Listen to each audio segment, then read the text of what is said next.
So, hello everyone. First of all, I would like to say a few words about myself because I think this is the proper way to start. And sorry for being nervous because it's my first time here. And yes, I'm lucky enough to have a great professional by my side, so I get even more nervous. So, I am Arabela Acalinei. I am a patient with a rare disease myself. I have Charcot-Marie-Tooth disease, which is actually the most common neuropathy, a neuromuscular condition. In 2000, I didn't have a lot of expertise in Romania, in my country, about my disease, so I turned over to Google, of course, and found CMT Association in Canada and in America, and I got all my information from there. In 2019, I started my Romanian association for patients with CMT and with other neuromuscular conditions and joined European CMT Federation. I'm actually their board member and their Eastern Europe ambassador. And in November 2021, I was more than blessed to be elected president of EAMDA, which is European Alliance of Neuromuscular Disorders Associations. So I got engaged with a lot of patients from different neuromuscular diseases. As you all know, most of them are rare diseases. And coming back to your question, I think I already missed the... Yeah, you wanted me to speak about my experience, right? Well, exactly. And Okay. we mentioned, Peter, in his opening remarks, mentioned that this is a European issue, that it Yes. shouldn't be piecemeal broken down into different member states Yes. in some ways that some bits of legislation are. You know, you're representing an alliance, a European alliance. Tell us about why that's important as well. Well, most of all because we all face common issues when we speak about neuromuscular conditions. Unfortunately, there are the same problems all over the world. The difference is the fact that some countries manage to address them and to find solutions for the patients better than other countries. And we found out that the proper way to do it is not to try to solve the problem in each country, but rather create alliances and try to join forces and become a stronger European voice so we can disseminate a message at a European and even international level at one point. And this try to change things from big to small, I mean, from European level to national level. Yes. Jan, let me turn to you.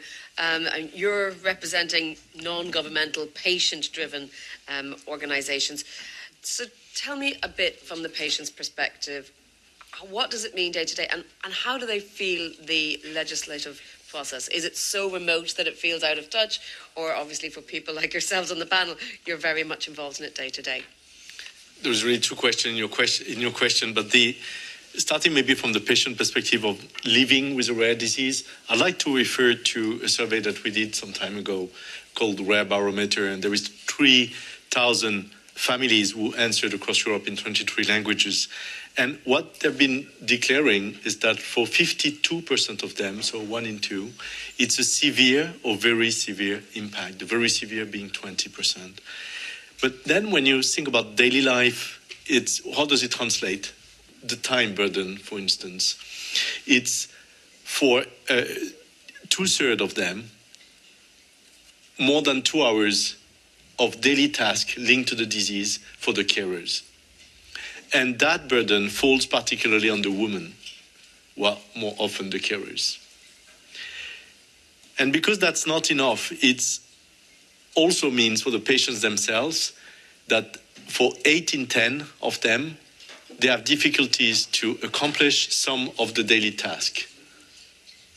And last, that for 7 in 10 patients or carers, they had to reduce or stop their professional activities because it was not compatible anymore, which means also additional financial hardship on the family.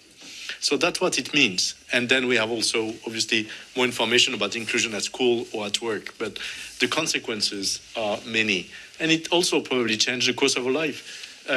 Adela will not be here and will not be here as a parent if we were not affected by rare disease also. So there is also that kind of consequences. But on the overall collective, the impact is absolutely huge. And that's why we calling to an attention which is not only medical on rare diseases. We're calling really for an approach which is a holistic approach, 360-degree view on from the newborn to the adulthood and in a lifelong approach. And that maybe that's more new because we tend to bring solutions for the newborns, for the infant, for the children, for the adolescent, for the adults. And then there is aging for some of us, like with hemophilia or the diseases. So the lifelong approach, holistic approach, integrating more medical and social care at the local level, national level, but also within a European strategy. This is how also we can change the perspective of life, the strategy of life, the journey of the person, and the inclusion in society. Stelios, Jan is raising a couple of interesting points there, particularly about the fact that Arabela is here on this panel. You have a dual perspective as someone who is a policymaker and is living with a rare disease. Is there a sense of frustration that drives you to do the work you do? I mean, I presume there is, but I don't want to put words in your mouth. Tell me a little bit about what you find in your position working within the health sector and within the health sector, if you like, of the European Parliament, the health committees and so on. Yes, I will try to give the answers of how I have lived, how is our living experience of someone who has a rare disease, but also have the opportunity to live in a society in which doesn't know what rare disease is. And I will tell my story, and this is why I decided to tell you my story to give you my experience from a point of view, from someone who is not only a politician, not only a rare disease patient, but also a medical doctor who can understand the different perspective of these three different aspects. And I will continue in Greek. It was in 1985 when I was born. I'm saying this because there's been a lot of research, but our society still is not ready. So I was born in 1985, and 2 years later, they announced to my mom that the second child is not the same as the other children. There is something wrong about it. I mean, it can't just function the way the others did. As simple as that. So can you imagine a young woman, a young man, a young couple, my parents, out of nowhere, they were told that their child is not well. The child might die a few years later, and their child won't be able to walk, to run, to play the same way the other children did. What my mom described to me was that she felt as she was dying. I mean, there was no information, no knowledge whatsoever, and it was an unknown situation for my mom, for my dad, and for my older brother. What we knew was just the medical part of the story. However, I was lucky enough to have, as parents, two wonderful people who believed in their child, who believed their newborn. So they believed that this child was their child. So let me come back to today. Information gets better and better. All this knowledge, all this information, however, is not still streamlined so that from early diagnosis you have the whole system besides the person, so that it can become more individualized. So we are discussing about easy access to drugs, equal access for all, but we also need to discuss about the next day. How can a person will be able to function inside a society that will be tolerant to difference? So these people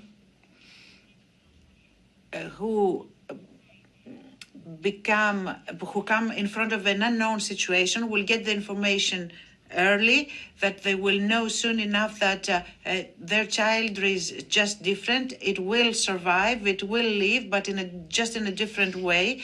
This needs to be done.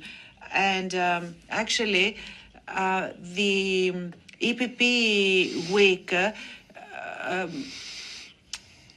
discuss about these issues, although they didn't seem to be connected at the beginning. That's why we did create a committee, a health committee. That's why we did it, and that's why we asked for the creation of a new committee that will exclusively deal with health issues, because this committee will be able to connect things among them. Now, let me say one last thing. If you see, of course, I'm a person suffering from a rare disease, but most of all, I'm a handicapped person, a handicapped citizen, and this because the society puts obstacles to my way. The society does not accept that I can function on my own way. I mean, maybe I can't do what you can do right now. I mean, to use your pen, to eat your breakfast, to get up early in the morning by yourselves. No, personally, I need somebody to help me. I need assistance in order to come to this panel. This is not my problem, you know. The problem is that we do not think in a different way. And Jan talks about it. That's why I was very glad last year to become a co-rapporteur on behalf of the EPP about the European care strategy. It is really unfair when there are children born with rare diseases for parents to just forget about their own lives. It's not fair, and we should scream about this injustice, and we should require a better life for all. We should change this society that puts constantly obstacles. Handicap equals not temperament, but the way society is made. So we should see how handicap can be a part of society, how it can be respected, and how we can reshape our society from scratch so that obstacles should be tackled. No obstacles to schools, no obstacles to work, no obstacles to relationships. So, according to my view, when we're talking about rare diseases, we're talking about a holistic approach, and this is the only way we can talk if we really want to change the way our society thinks. Thank you. There shouldn't be barriers for schools, for work, for relationships. And I want to ask you, Arabela and Jan as well, do you see any commonality of barriers that people with rare diseases face, regardless of their condition, their personal situation, that is related to any of those big key areas in life? And if there are those particular barriers at certain points in life, can you maybe outline them for me? Jan, I'll let you go first since the microphone's pointing your direction. No, if I'm correct, I don't think that there is barriers in daily life. It really depends not only on the disease, but on the expression of the disease for that specific person. And that's why we're calling particularly to the assessment of functionalities for every person affected by rare disease performed in the centers of expertise, so that we will have an overview not only on the medical situation, but also of the impairments, the consequences of the disease to perform certain functions, and then to be able to better connect with the social system to have some benefits or integration in school, for instance, but also to have a better recognition of these impairments in order for society to adapt and compensate them, as Stelios was saying. But what we have across rare diseases is common challenges when it comes to access to information, to access to diagnostic. Most of the rare disease, not all, obviously, are confronted with long delays, outstanding delays, because they could be reduced from the current still 5 years on average. They could be reduced to 6 months or 1 year maximum. They also face the common issue of lack of investment under the normal condition of the market. And that this is why there is this regulation on orphan drugs, which is the political choice by society to create an advantage when investing in that area where there is a lack of return on investment, by providing then a reward, which is the market exclusivity. So this is the kind of common issues that we're facing.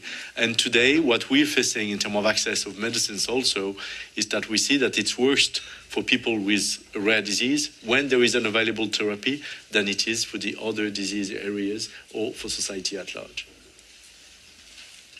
Arabela, EAMDA mentioned slow access to information, and I was trying to bring in this idea about points that might be levers in society, such as schools or workplaces. Do you think there's sufficient access to information for those kinds of points of intersection? You mean... Is there enough training given for teachers, for schools? I mean, on a really fundamental level, outside of the healthcare system, is there information, is there acknowledgement, is there support? It depends. Again, I will say it depends on the country. Let's say country because, so I'm basically, my basic training is that of a teacher myself. And I must admit, in Romania, we do face this problem. When it comes to children with disabilities, there is not enough involvement and not enough awareness, and so it's so disregarded in this sector, and we are still facing challenges when it comes even to access in schools. There are still schools in Romania that are not adapted and accessible for children in a wheelchair, let's say. Or when it comes to children with intellectual disabilities, there it's even more complicated. So yes, unfortunately, especially in eastern part of Europe, we can still see this huge discrepancy and limited access to education. And of course, then access to work. It's again a problem. I was lucky enough to work for a couple of years on an Erasmus Plus project as a career vocational counselor for persons with disabilities. So I had a chance to do this exchange of practices among Romania, Portugal, France, and Hungary. And I could see, again, the differences. So when it comes to access to work, for example, we still have to do a lot of advocacy among employers because there are still these differences. So, but yes, of course, I could see even good models. For example, EAMDA is registered in Slovenia. And in Slovenia, I was actually amazed with the fact that even Ljubljana is so accessible. Actually, Ljubljana, I think it was named the second accessible city in Europe or something like this. So it's not only physical accessibility, but also the fact that they have access to education and employment, which is remarkable. So yes, unfortunately, there are these discrepancies, and I think they must be addressed at European level as well. Thank you very much. Now, we have to rattle through these panels quite quickly due to time constraints today, but I'm going to see if there's any questions at this point for any of our speakers. If you have a question, raise your hand or in the next few minutes and I will give you the floor. Okay, I think we're dealing a lot with personal issues on this panel, and sometimes a little bit uncomfortable here in the European Parliament to hear these very personal stories without focusing hard on the legislation. But these are also the true stories. Yeah, I agree. That's why we're doing it, I suppose. But let's turn a little bit, Stelios, to the legislation side. What possibly can be done that will really make a difference in patients' lives that you see? We've all seen the leak last week. Tell us what you think could be improved. I think that Jan told everything that is needed in order to have a good legislation. We hope to see this leakage that we have seen is not the final, let's say, report, because the thing that we need to see on this legislation is to have a real innovation. This is what I think that is missing. And on the other hand, yes, we want to have this kind of innovation in order to have also good medicinal products for all European citizens. So this is what we need to find a balance between innovation and affordability and easy access. This is the main courses that we need to run in order to have a good final European legislation and a good cooperation among EMA, ECDC, but also with national authorization systems, because I think that after these three elements, we go into pricing. And so we need to find also how we are going to go into reimbursement and insurance.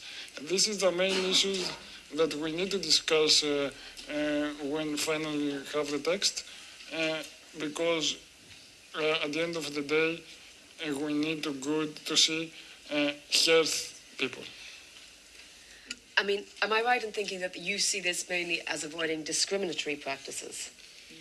I don't know if it's discriminatory, but I think that if we don't find the right proportion of each of this element that I described before, I'm afraid that we'll not be able to have everybody this kind of access. And we talk about a unified Europe. It's not possible in my mind to have access, let's say, in Germany and not have access in Romania or in Greece or in Bulgaria.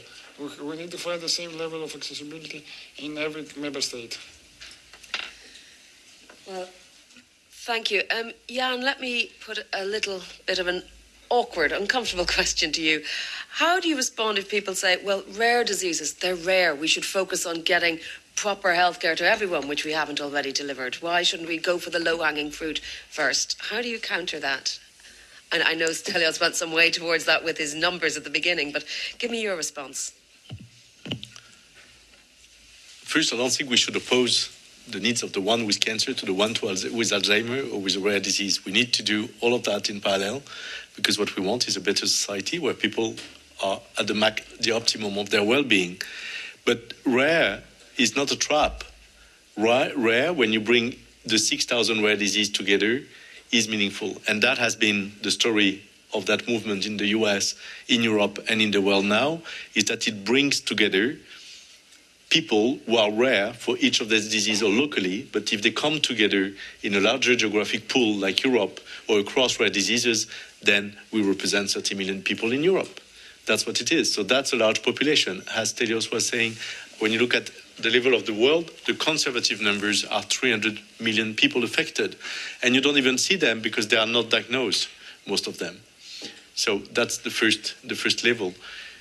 So rare and rarity here is not a problem. The problem comes more, honestly, if we were not costing anything to the system, nobody would care. They would say, yes, rare is fantastic, we can pay for them. Let's pay them the social services, let's pay them the medicines. So it's about the economy if there is an issue about rare. At the end, is that life, that miserable life of that lady, of that woman, or of that man, is it worth that price? This is what we're talking about. And this is where I think the root of the ethical issue of our battle is that every life worth it. And we will leave no one behind. That's the basis of our engagement.